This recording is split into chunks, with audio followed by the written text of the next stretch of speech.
কোন মরাপীঠ, কোন জিন্দাপীঠ আপনার মনের আশা পুরা করতে পারবে না, পারবে না, পারবে না।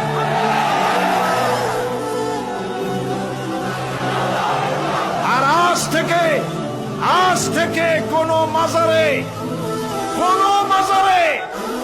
টাকা দিবেন না, পয়সা দিবেন না, আগরবাতি দিবেন না, মোমবাতি দিবেন না, গোলাপ পানি দিবেন না। কারা কারা দিবেন না হাত তুলে দেখা।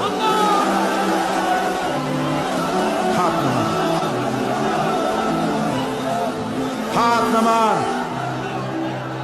আল্লাহ পাক তুমি এই হাতগুলি কবুল করো, চলে বলেন আমিন।